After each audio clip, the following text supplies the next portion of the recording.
Whoops. All right, Senator. This is the order. That's a good don't thing. lose that. It's right there. Okay. Too big for Good afternoon. I'm Nancy Skinner, Senator Nancy Skinner. I happen to chair the Senate's Budget Committee and also had the privilege, or not privilege, but no, privilege of working on the Senate's team that worked on the infrastructure bills. And today, Governor Newsom will be signing AB 102, which is the bill that reflects the final budget agreement between the legislature and the administration, along with 5 bills, which is the 2023 infrastructure package, which will help us accelerate California's efforts and infrastructure projects to meet our climate and clean energy goals. And, of course, included in our climate and clean energy goals are water projects and many resiliency projects and more. But I will let others speak to that. What I want to speak to very briefly is this year's budget agreement and the bill that will be signed. So I think all of you know, dealing with this year posed challenges. The inflationary costs, certain economic uncertainties that impacted, of course, our California families also impacted state revenues. So we faced a shortfall. It's that rags to riches story that California very often faces. But luckily, because of the great budgeting we have been doing, responsible budgeting over the last 10 years of bringing down debt, maintaining reserves, making sure that we are spending our monies appropriately, we were able to deal with that shortfall without having to cut any core programs. So in other words, no cuts to our schools, our healthcare, our safety net services. So we met the challenge. And I'm particularly proud that this 23-24 budget that will be signed today maintains a record level of reserves so that if we face a shortfall, say next year or future years, and if it, I hope not, is larger than what we face this year, we have record level reserves in order to protect our programs that serve the Californians who need them most. And I'm also proud that the budget signed today strengthens California's nation-leading efforts in combating the climate crisis. And we're coming on to another heat wave. That's the prediction, I think, coming up for this weekend. Just a few days ago, while it was relatively cool in California, it broke global records. It was the hottest day on Earth. So while heat is not the only issue, we know that there's many issues related to the climate crisis. California is at the forefront, and we will continue to be, and this budget reflects it. And very important to the members of the Women's Caucus, and to I think everyone here, the budget also increases child care funding. And that child care funding is going to enable us to pay the people who take care of our kids better and allow those families who can't afford child care, it provides them better subsidies. So that's a really important aspect. For our transit agencies that are still suffering less riders than they had pre-pandemic, it offers a lifeline. And housing and homelessness, which are 2 issues that, of course, everybody in this state cares about. We continue the funding for our localities for homelessness assistance. We also continue funding for student housing, ADUs, and much more. Other highlights are the highest amount of funding per pupil for our K through 12 schools ever. And of course, for community colleges, an increase to our higher ed system, both CSU and UC system. New financial aid for our foster youth so that they can achieve debt-free college. And the first rate increase for the doctors and other healthcare providers that serve California's patients that are on Medi-Cal, which is a very significant number. And in the infrastructure package, I'm going to let other folks speak to those details, but it is a very thoughtful agreement between the legislature and the administration and the various stakeholders who are involved. And interestingly, all of the articles have shown that environmentalists who had been opposed pulled their opposition off. the other entities that will benefit from the streamlining that will allow these projects to move forward faster and allow us to access federal infrastructure funds are all happy. So I'm not sure how else what else you can describe when you get bills that finally represent that type of agreement. Anyway, much thanks to Governor Newsom, to his staff, to the Senate and Assembly Budget Committees and staff, to the pro tem staff, to leadership, our speaker and speaker staff for their outstanding work on this budget. I am very proud to have been part of it. And also great thanks to everyone who was involved in the infrastructure package. And with that, I'd like to introduce Assemblymember Rebecca Bauer-Kahn, who is on the infrastructure working group on the Assembly side. Thank you, Senator. Good afternoon, and thank you, Senator. As you heard, I'm Assemblymember Rebecca Bauer-Kahn. I'm also the chair of Water, Parks, and Wildlife in the Assembly. And this infrastructure package is a testament to what is possible here in California, what is possible when we all work together. So I want to start by thanking the incredible staff in the governor's office, the governor himself for his leadership in moving this package, our partners in the Senate, and my colleagues in the Assembly. It's possible to build the big things and protect our precious environment. We know that we must build our clean energy future so that my children, your children, and others have an inhabitable planet. We must create the water storage and conveyances that the future demands. We just heard from the senator about the hottest day on record. Our scientists are telling us that there will be no more snow in the Sierras in just over 2 decades. The future requires a massive shift and growth in what water infrastructure looks like here in California. We also must ensure transportation in California can meet the global needs of our economy so that we remain the powerhouse that we are today. We must also do our part to help national security by making chips right here at home. It is critical to adapt to our changing climate and to continue growing our economy for every Californian by bringing these good jobs home to California. It is critical to adapt our changing climate and to continue to do what we need to do for our kids' future. And while doing that, we can also ensure that we mitigate greenhouse gases, protect biodiversity, and never forget our environmental justice communities. As you heard, we've all gotten on the same page. We can do all of those things here in California. This package cuts green tape to move projects faster, but it does so while ensuring that our endangered species and biodiversity are protected, our environmental impacts are considered just more swiftly, we continue to drive down greenhouse gas emissions, and we mitigate our impacts to our precious lands. And perhaps most importantly, this package ensures that the communities that have historically borne the brunt of the air, soil, and water costs of growth here and elsewhere can be cared for and considered as we build and adapt. That is what environmental justice demands. Again, I want to thank our partners in the governor's office, the governor, the Senate, and my colleagues for doing what we set out to achieve, which is a package that truly shows what is possible here in California. I know we all look forward to getting to work and seeing these energy projects come online, the water resources become available, and the jobs changing lives.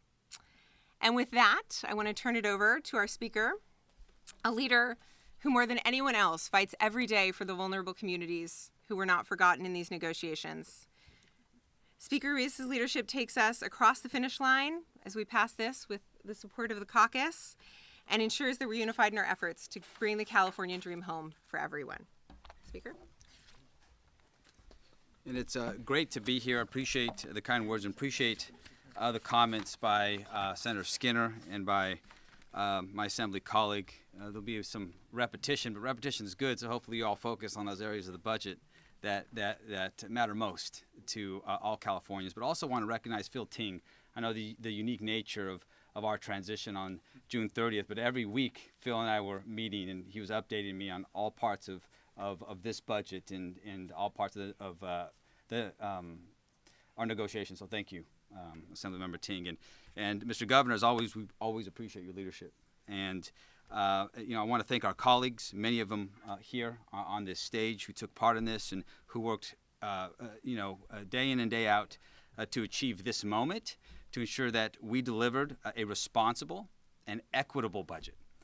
And I want to briefly highlight some of the ways that this budget and the infrastructure package bring real and meaningful assistance to hardworking Californians, especially those Californians who need it most. First, this budget supports parents and families. As was mentioned, includes an investment in child care providers. It pays for a much needed raise for the workers who take care of the children of California's lowest income workers. Next, this budget, it supports our schools. It sustains school funding levels, and it provides a local control increase to certainly reflect growing enrollment in universal transition kindergarten and our cost of living. This is a budget that is a win for our schools. It is a budget that is a win for our parents, but more importantly, it's a huge win for our students. And perhaps most importantly, as was mentioned by Senator Skinner, this budget is responsible. It includes record reserves. It once again prepares our state for future uncertainty. And it boasts what may be the largest general fund reserve of any state in the nation. So that says something. And finally, the legislative package on infrastructure. Former Mayor and Speaker Antonio Villaraigosa was all over the state talking infrastructure. Came to my home district of Salinas a few months back. But this package on infrastructure, it strikes a crucial balance, as was mentioned, spurring future growth and good-paying jobs, while certainly defending our environment.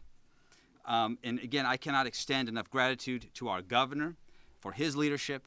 And looking ahead, I'm eager to continue working with the governor, with Pro Tem Atkins, with all of our colleagues to ensure that we continue to deliver meaningful results for every single Californian. Again, want to commend my colleagues for ensuring that we deliver on this budget that once again protects our values, that works for all Californians, and especially for those Californians who need our help the most. Thank you so much. Well, thank you, Speaker Rivas, and it's good to be here with all of you today, and certainly to be able to partner with Governor Newsom and with my incredible colleagues. This is just a sampling of our incredible colleagues on another successful budget. This is the fifth one that I've gotten to negotiate with you, Governor, and I think the 5-year anniversary, I'm told, is wood. That signifies, that's good, strength, strength and durability, strength and durability. One could say the same about our budget, so that would be my point. Despite a deficit year, we were able to avoid harmful cuts due to a decade of responsible budgeting by a Democratic legislature and Democratic governors. And as if protecting our progress wasn't enough, we also met head-on the challenge of hearing and passing a comprehensive package of infrastructure bills. Getting everything across the line took an incredible amount of teamwork. You all saw it in real time. And I want to take a minute also to recognize the members of our Senate working group on the infrastructure package. Our budget chair, Nancy Skinner, Majority Leader Mike McGuire, our caucus chair, Monique Limon. They were the lead negotiators for the Senate on the infrastructure package, and their dedication and tireless commitment to this effort was incredible. They worked long hours into the night and morning. I want to thank and recognize the other members of our working group, Senators Ben Allen, Josh Becker, Ana Caballero, Lena Gonzalez, and Dave Min. This work led to a final complement of bills that clearly demonstrate California's ability to streamline and build the infrastructure needed so that our state can continue to lead on climate change while also continuing to protect our environment. We know that climate change is here. You've heard from several of my colleagues. Its effects are apparent in the heat waves, also mentioned, that we're experiencing in California and across our country. But in order to have the energy supply necessary to keep the lights on during extreme heat, we need to build a lot of clean energy, offshore wind, solar, geothermal, and more, all while meeting our clean power goals. With these projects come opportunity to meet those goals and create quality jobs that benefit a stable, diverse workforce. Opportunity to reimagine our water supply delivery, because we need to be able to store water more as our snowpack, our state's natural reservoir, lessens. An opportunity to use new and innovative construction that will make building that water storage, be it above ground or below, easier. We also harnessed an opportunity to set in place historic standards on workplace equity and passed a bill that will benefit marginalized and disadvantaged communities by promoting access to jobs in federally supported construction and manufacturing. I want to thank the authors of this bill who've made sure that equity is at the forefront of everything we do on workforce issues in the Senate. Senators Maria Elena Durazo, Lena Gonzalez, Lola Smallwood-Cuevas, and Dave Cortese. We also had a chance to rethink transportation, Mr.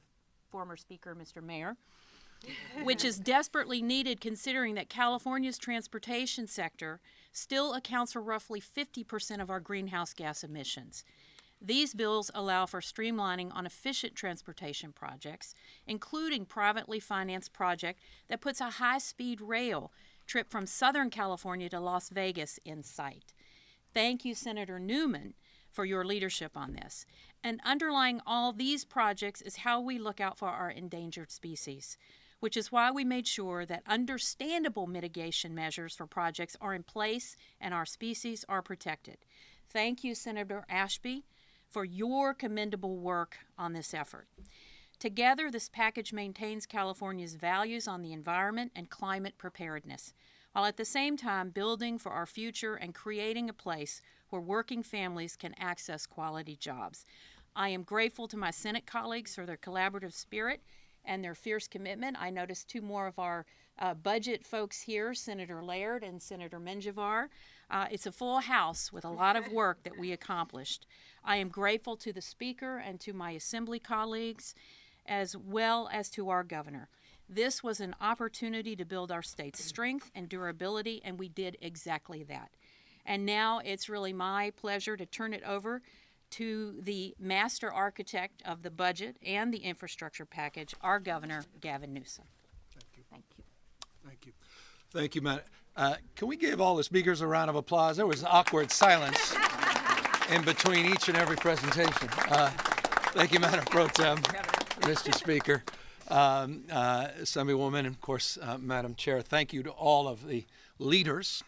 Everybody here is here with intention and purpose, and appropriately so for their extraordinary leadership, support, and stewardship through this dynamic process. And it is a dynamic process. We're celebrating partnership here today. We're celebrating progress here today. We're selling a budget, $311 billion budget, $226 billion general fund, the largest budget of its kind anywhere in the United States, appropriate for a state whose population is larger than 21 state populations combined, and a state that's well on its way to be the fourth largest economy on planet Earth. We're proud of what we've done together over the last 5 years. We've proven a paradigm. You don't have to be profligate to be progressive. It was emphasized by the pro tem, and I appreciated the emphasis. Democrats working with Democrats, working to strengthen the fiscal discipline, fiscal stewardship of the state, at the same time addressing some of the most vexing and challenging issues of our time. And we were able to do that at a time of uncertainty, at a time of volatility, at a time where we once again recognized that we needed to reconcile the challenges and the vagaries of a progressive tax structure. And I want to emphasize and reinforce that point. In the last 2 fiscal years, this state has enjoyed a $177.7 billion operating surplus over the last 2 fiscal years. $177.7 billion. That, by the way, doesn't include any of the federal dollars, the $27 billion that came from the federal government. I mean, it's just extraordinary. It allowed us last year, as you recall, including this year, as we finished the job, to provide the largest tax relief of any jurisdiction in the history of the United States, sub-national jurisdiction. $18.5 billion back to hardworking Californians in a middle-class tax break in this state, rebates directly in their pocket. But that volatility on the basis of capital gains and issues related to supply chains, issues of OPEC and Russia invasion, the uncertainty in the global markets, the contraction as it relates to QE policies, issues related interest rate hikes by the Fed, naturally led to the predictable nature of reduction in capital gains, which we had anticipated. It's a long-winded point. And as a consequence, last year and the year prior, and frankly, with the stewardship that was advanced anew under the previous administration, working in partnership with many of the leaders here assembled, we recognize not only the volatility, but we recognize our responsibility to set aside money for one-time purposes, for one-time investments, meaning dollars that come in, we have to be careful not to commit ourselves to ongoing expenditures over the course of many years that we can no longer, confidently look in people's eyes and say that we can ultimately deliver. And we were able to take the vast majority of these surplus dollars for one-time purposes, and that allowed us to get in the position today to close a $31.7 billion gap without any of the commensurate pain and suffering that many had predicted. And you heard from the budget chair and others that we were able to lay out a strategy that allowed us flexibility over the course of the last few years in terms of fund shifts and new strategies as it relates to financing investments, pulling back and delaying or extending the period of time of the investments of a lot of those one-time historic infrastructure projects. And we were able to get to a position where we actually increased, and I hope you heard that, $37.8 billion to be exact, increase the reserves, the highest level in our state's history, $22.3 billion of that just in that rainy day reserve that was appropriately recognized, the highest reserve that exists, again, subnationally anywhere in this country, preparing us further for any vulnerabilities based upon the vagaries, the macroeconomic realities that we're facing going forward. I don't want to overstate that.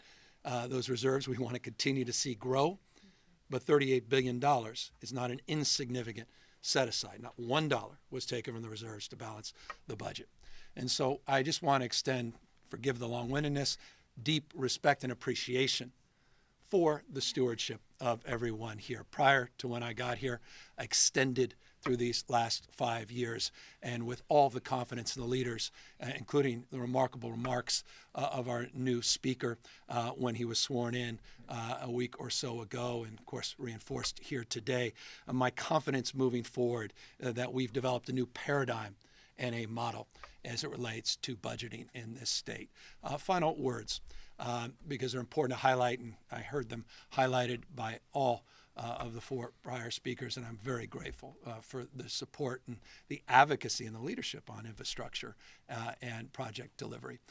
But I also heard it reinforced that we continue to make unprecedented investments that, forgive me, I just have to highlight because it's deeply a point of pride. Because we're doing things no other state in America no other state in America is doing.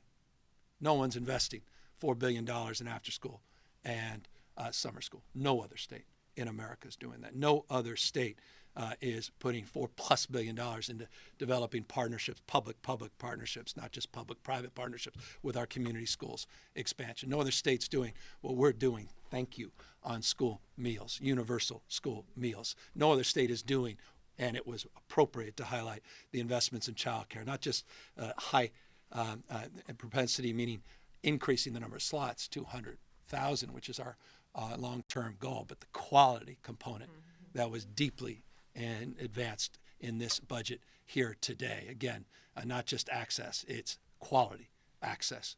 That TK, thank you, Madam Mr. Speaker. I mean, that's just an extraordinary, we created a brand new grade in this state, and we're fulfilling that promise. $10 billion in CalAIM, completely reimagining the Medi-Cal system. $8+ billion in the behavioral health space, including 4.7, 0 to 26. No other state in America making those kinds of investments. 15.3 advanced, not a dollar cut in terms of the investments on addressing the vexing issue of homelessness and the investments we're making in housing.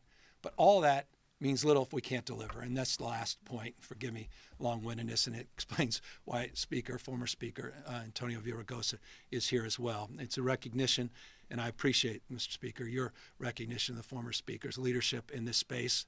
A year or so ago, he was announced as our infrastructure czar. We didn't have a better title. I think he liked that title. And he went out, as Speaker said, traveling the state and making a case anew that we've answered the why question on moving to a low-carbon green growth future. We've answered the what question, but not the how. And it was highlighted, and appropriately so, I think it was July 3rd or 4th, was the hottest temperature ever recorded in 125,000 years, as if thermometers existed then, but that's an estimate. But think about that, and it's not surprising. I mean, the heat dome that they're experiencing in Texas, where they can barely keep the lights on with old fossil fuel burning plants, only reinforces the imperative to move aggressively and to address these issues head on. That's why this infrastructure package was so important. I know, people go, what's design build? What's NEPA even mean? What's direct contracting? The hell you're talking about judicial review? All those things, though, matter. And they were packaged up in 5 really important bills. And they weren't easy. I mean, you guys all wrote about this. You all talked behind our backs about it. You all had off-the-record comments. I know every single damn one. I should have written 100 stories, sources, and all that. Will it happen? Will it not happen? Well, it happened on the basis of trust, on the basis of the relationships that you see up here. And so I want to just thank Antonio for his leadership in this space. But more importantly, I want to thank the leaders in the Assembly and the Senate and the conditions that were set by our pro tem in particular, by our former Speaker, to support the process, which was not easy. The process is always tough. And I recognize I don't necessarily always make it easy. And to put those work groups together, you weren't supposed to snicker about that. You were supposed to just, zone out. But the seriousness of purpose that they advanced by putting those work groups together gave me confidence that we would work it out, and we did. And in confidence, in truly last word, that it's the beginning, not the end of the process. And you heard the Speaker just say that, and the pro tem said this. Budget Chair, we've had conversation. What else? What else can we be doing? That's right. Because we recognize that we have real urgency and we have responsibility. And so I'm here in that spirit of gratitude, deep respect. If it's not obvious, I hope you pick up a little bit, not just in what I'm saying, but how I'm saying it. Deep admiration for the folks on this stage, deep respect for their collaborative spirit and their willingness to engage. It's a hell of a legislature. This state is blessed, and California, I think Californians, I think should be very proud of what we're doing here today. Thank you as well to all of the staff that worked so hard to make this happen. Let's sign. All right. Thank you, guys.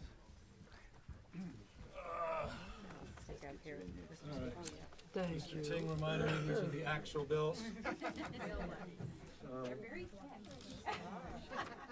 a lot of money in there. There's a lot of money in there.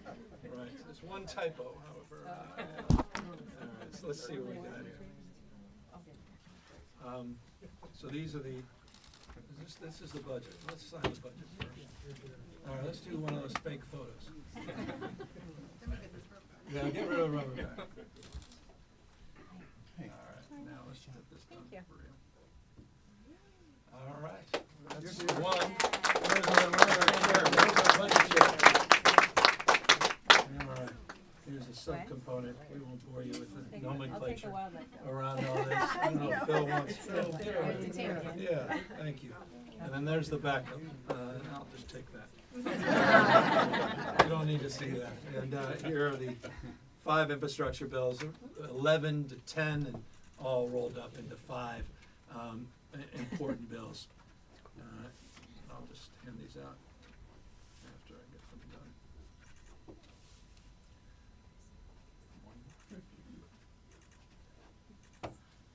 job, everybody.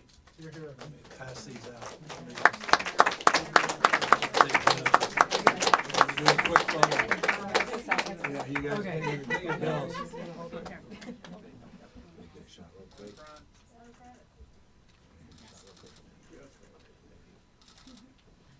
Great.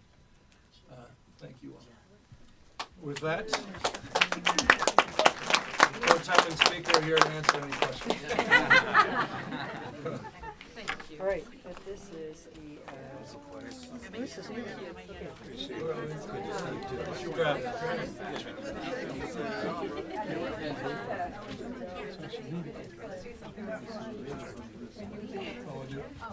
I knew if you were in there, things were going to work out.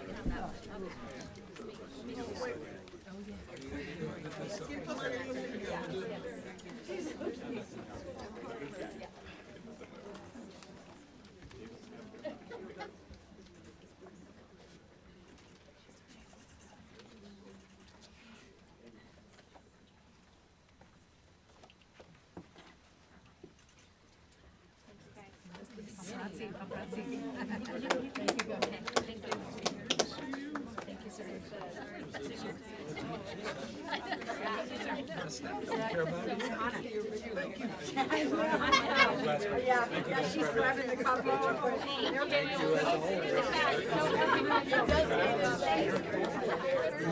And he moderated. I mean, by a lot. And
And please, here to, of course, answer any questions. And also, let me, just because it was dark back there, I didn't see Tokes and Wade, who worked so hard on that infrastructure package, and of course Joe and his team, Erica, a remarkable group of leaders at the Department of Finance, and so I just want to thank them for their incredible stewardship throughout, and obviously thank Ann Patterson and Dana Williamson and Abstentia for their hard work and their support. We're having a fun little staff retreat today, or I don't even know if it's a retreat. Everyone's just down the road here, talking about priorities for the next 3.5 years, and we talked very favorably about the work that we did together with the legislature in the last few months, and how that really sets the course for the next few years around accountability and transparency. And I think if there was something that I neglected in my remarks, one of the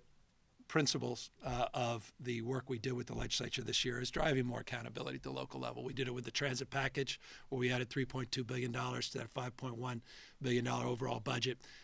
We are looking for new strategies, new relationships to be formed among public transit agencies, recognizing the world's reorganized very differently as it relates to public transit, and of course on homelessness as well. The number one most vexing and challenging issue, affordability, broadly defined housing, and homelessness. So again, thank you to the legislature for their stewardship and leadership in that space. With that, any questions? Governor, not including the tunnel and the final project or proposal in the way that it started was widely cast as a compromise from your side, but then some from your team had suggested that that wasn't really a priority going into it, and it was more of like a negotiating point, a negotiating tactic. Can you describe that? I'll leave from your that to perspective?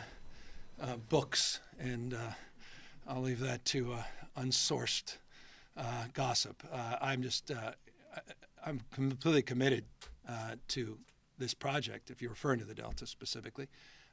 We made very quick executive decision to move away from the twin tunnels to a single tunnel. We have moved that project with focused intention forward. We got that draft EIR out. I've got a team that's assembled directly to work on it. We're going to see that through. That project is a huge project, one of the largest infrastructure projects of its type anywhere in the country. So it has to go through the appropriate steps and processes.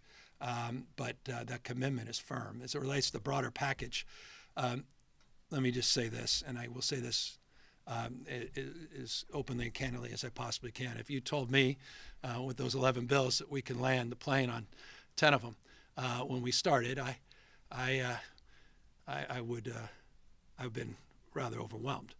And so I am here overwhelmed and grateful for the partnership and support. And I think what you heard, and I didn't see a lot of heads nod in this direction, but only this direction, was a recognition we have more work to do. And that's extraordinary.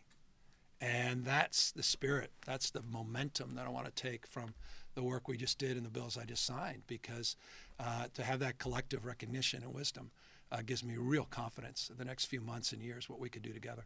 Does that mean more streamlining around the tunnel project?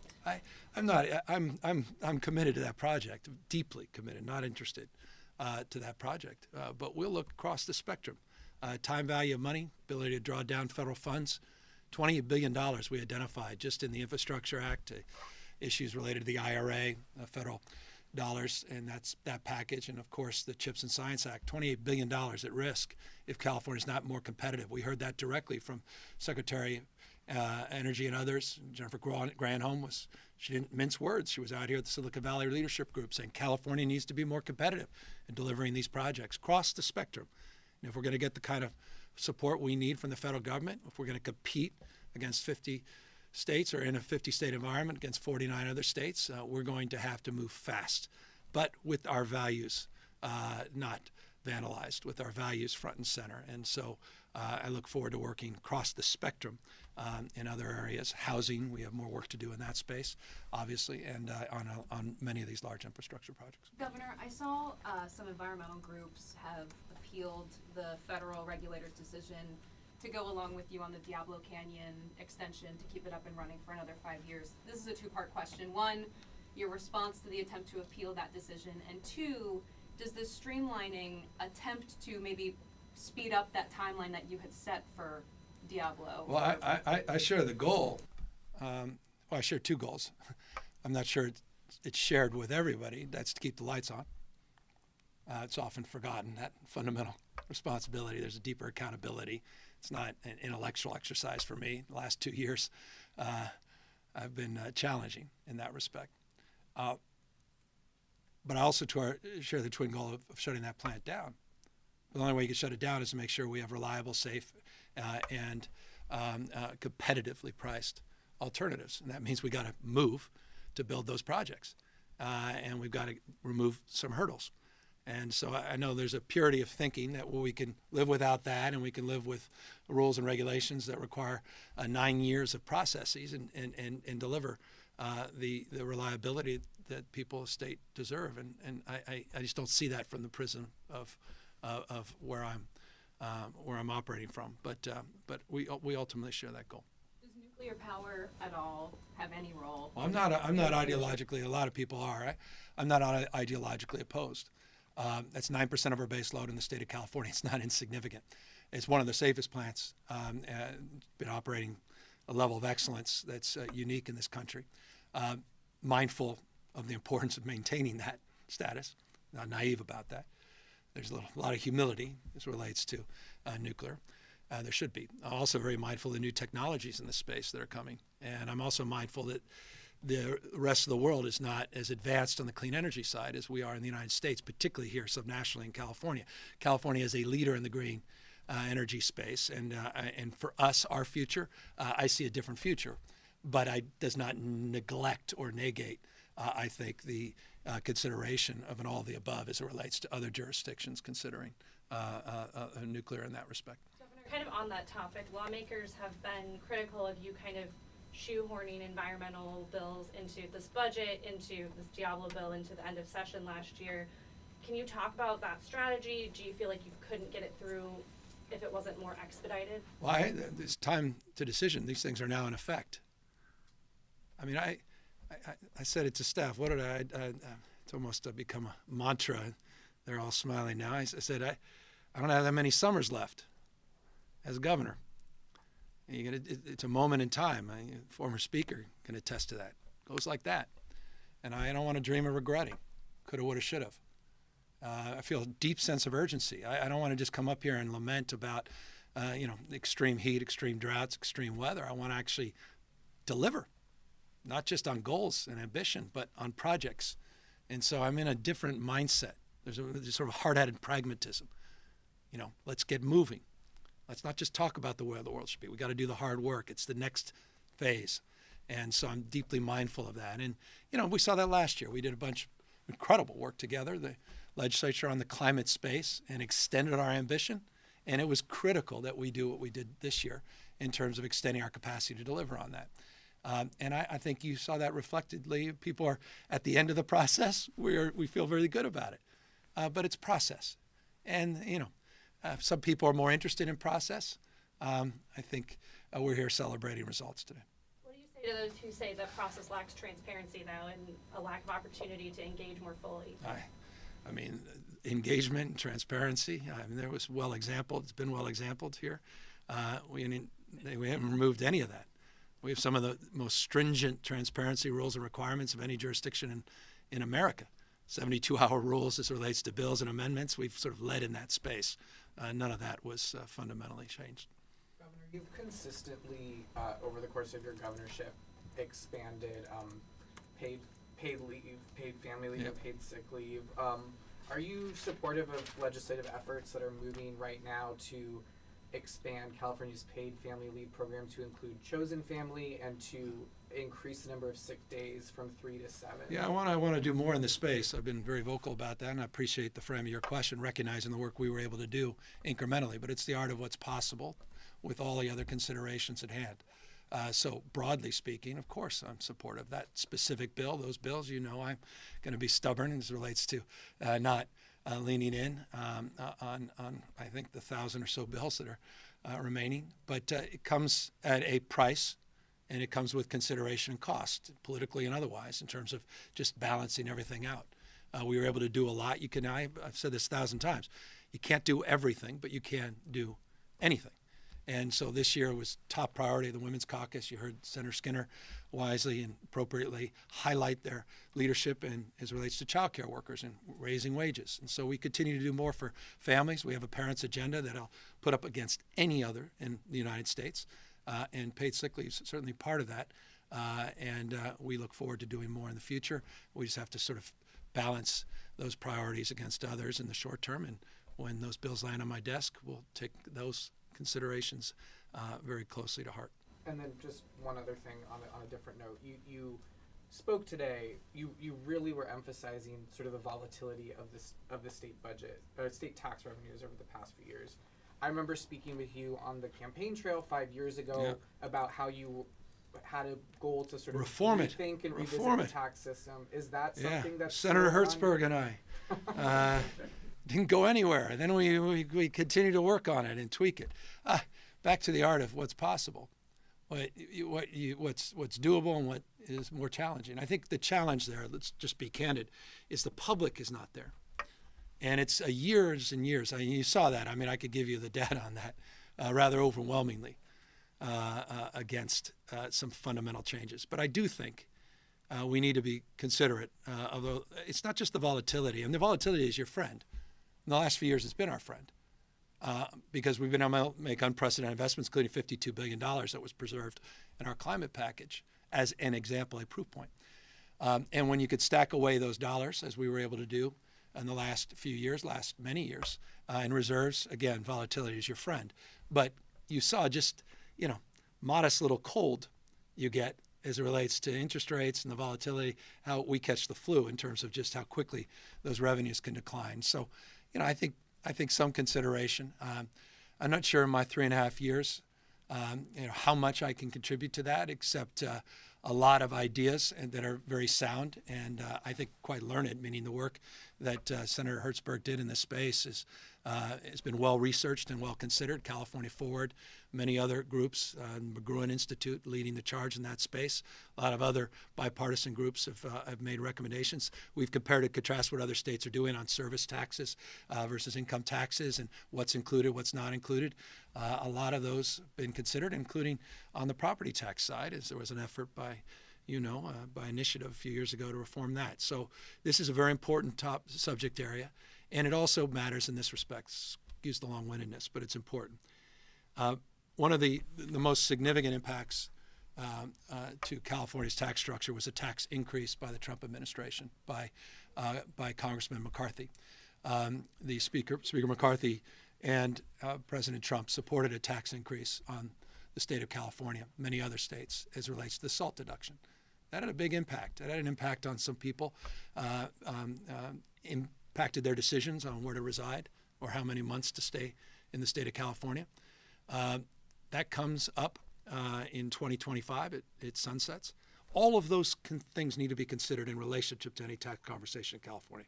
What happens federally in relationship to what happens at the state level. We do not live in isolation. It's not an academic exercise. And so I think any future conversations in this space should consider that playing field as well. Governor, there's a heat wave in the forecast this week. Are you confident the state's grid will be able to handle that this week and the future? And what lessons did we learn ahead of close call last summer? Well, we learned to be more prepared. We put a strategic reserve together. I want to thank the leadership and the Assembly and Senate for setting that aside and protecting it this year in the budget. Were some tweaks, a lot of discussion in that space. That was important. It allowed us to keep some of these once-through cooling projects going, stubborn. We want to shut them down. But the reality is such that we need to work through and provide more reliability. And that's exactly why this infrastructure package was so important. I mean, it's exactly why we are doing what we're doing and what we advanced here today. So I want you to know that I have short-term confidence, but long-term anxiety if we do not deliver on these large-scale utility scale transitions. So that's why I was pleased to hear there's more appetite for more support in that space and potentially some more reforms. Quick question on your the MHSA ballot initiative that I know is expected to move through this week. Just on the 10,000 bed timeline. Sorry, this is in the weeds on that. But No. is there a set time? I guess 4.6 or 7 billion reasons that's not in the weeds. Okay, so Yeah. is there a timeline that you would like on counties, local areas establishing those beds? Well, we have some. You'll see, and I don't.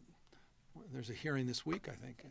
Yeah, today and tomorrow. Yeah, and you'll see through that process of engagement, discussion, and deliberation, and public engagement as well, some of the streamlining that is incorporated in that effort as well. Look, you have a mental health crisis. It's well defined in this country. If there's one unifying issue, it's this issue. And not a Republican or Democrat, there's none of us that are 1 or 2 degrees or maybe directly in the mirror every morning impacted by this issue. Exacerbated, obviously, in the last few years, but by no means distinctive as an issue because of the pandemic. This came into the pandemic as one of the nation's great challenges. This state is leading the effort to resolve this, and one of the areas where we led the nation was creating it. And that was done in the 1960s and 70s with our push to deinstitutionalize. And there was a vision that was laid out in the late 60s and 70s that was never fulfilled, was imagined, but it was never realized. And this bond aims to address that. And that's why it's so exciting. And there are a few things, I mean it, and I just want you to know, if this puts a target on this effort, so be it.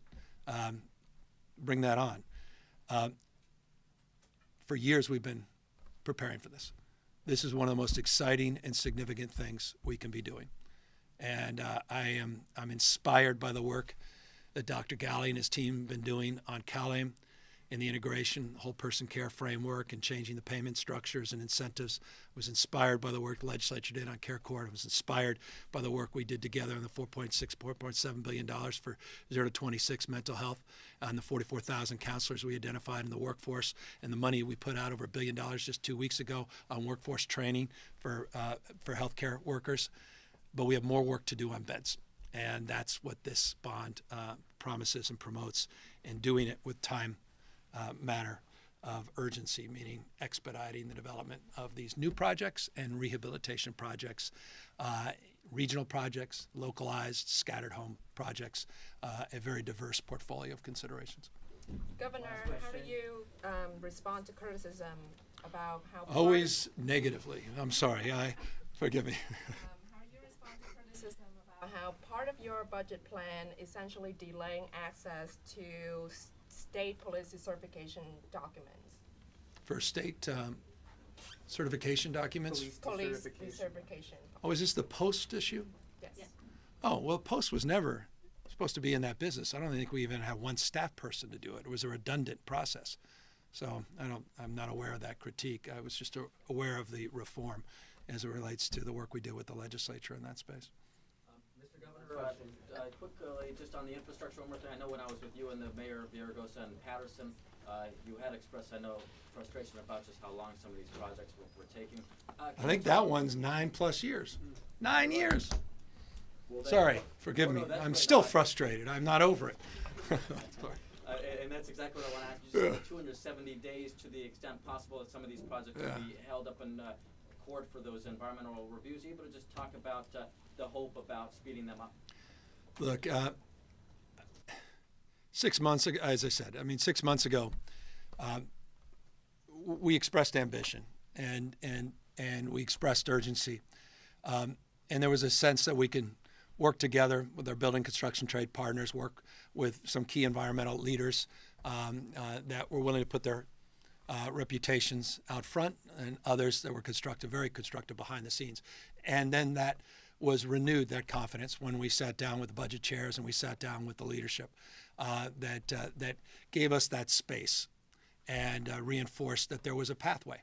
But there was no denying it was going to be a challenge, and no one was over-promising what ultimately, collectively, we could deliver. This was great progress. And with progress comes responsibility to address the critics and their legitimate concerns, and assert that we have more work to do to those on the other side that felt the package needed to be even more ambitious. And so it's both and I'm looking forward to that. But this was a significant step in the right direction. And I should note it was a very, very significant step in this respect that had bipartisan, overwhelming bipartisan support. And that is a good thing and a good sign for all of us. With that, thank you all very, very much for coming out today. Thank you.